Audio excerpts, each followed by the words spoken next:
Stephen Harper in campaign mode, what you and his rivals can expect. We talk to our chief political writer. Also, the rookie MP who says politics does not suit family life.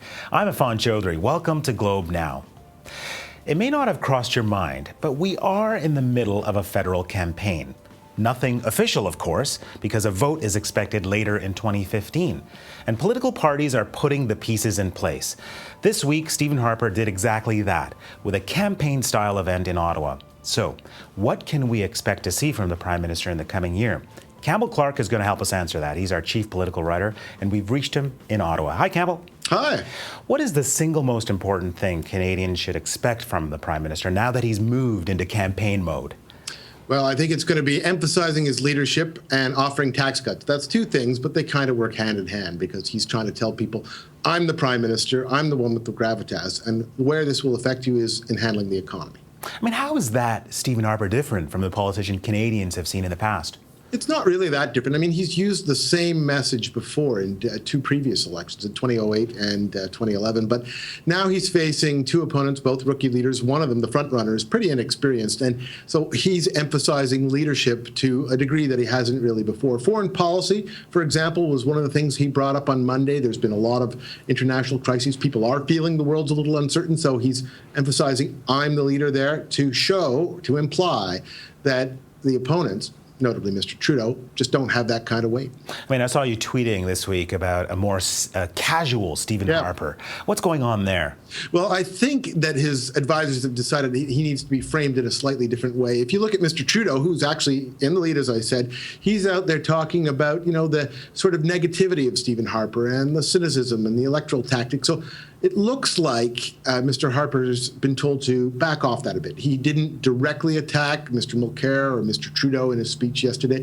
He had, no tie on. He was straying from the podium and walking around, with a mic attached to his lapel so that he would look a little more casual, a little more easygoing, a little less buttoned down, and I think a little bit less like he is in your face and attacking his opponent. But presumably the attacks will come, and I wonder to what extent has the Harper campaign team settled on a strategy to deal with his rivals? I think they've settled on a pretty clear strategy, and I think they're pretty much stuck with it, actually. After 10 years in power, he's really got one issue.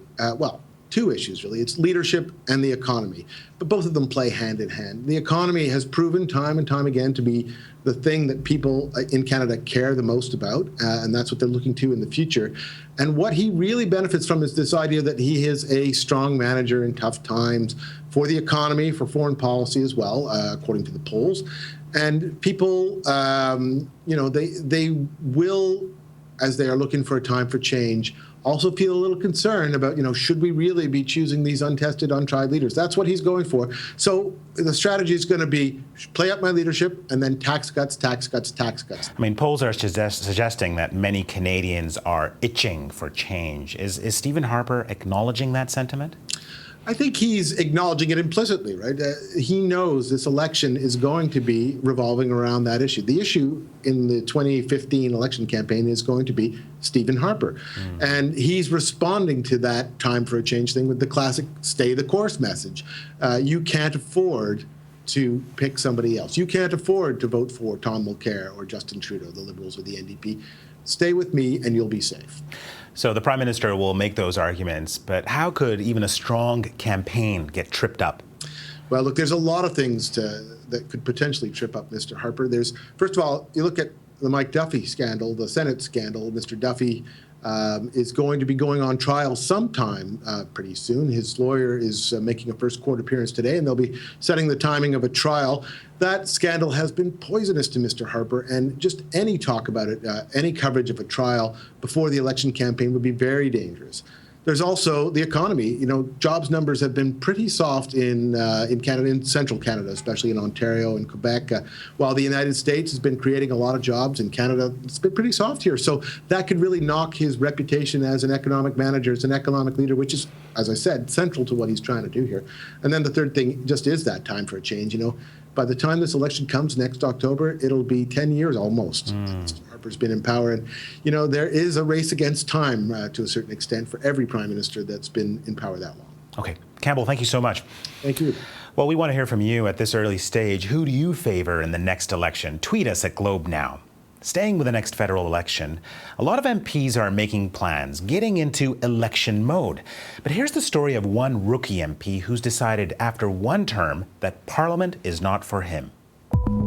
Ottawa is, I would say, a mad, continuous rush to get things done, to go to all the meetings I need to go to meet stakeholders or constituents who want to come to my office and talk about some issue that's important to them, and to be where the party wants you to be. More partisans running elections before the Conservatives' unfair elections.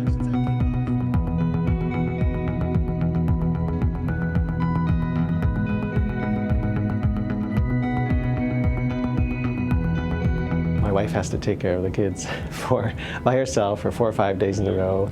It doesn't matter if they wake up in the middle of the night and make it hard to deal with the next day easily.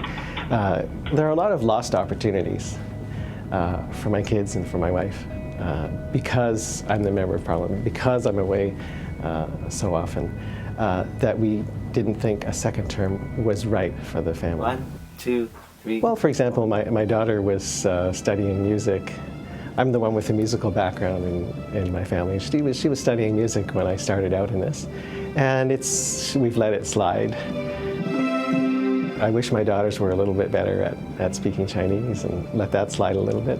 And just opportunities to sit down with my daughters and do homework with them and try to tell them about my own experiences and show them different things. I don't want to discourage anybody with a young family from getting into politics. And I give 4 pieces of advice where, number 1, take care of your health.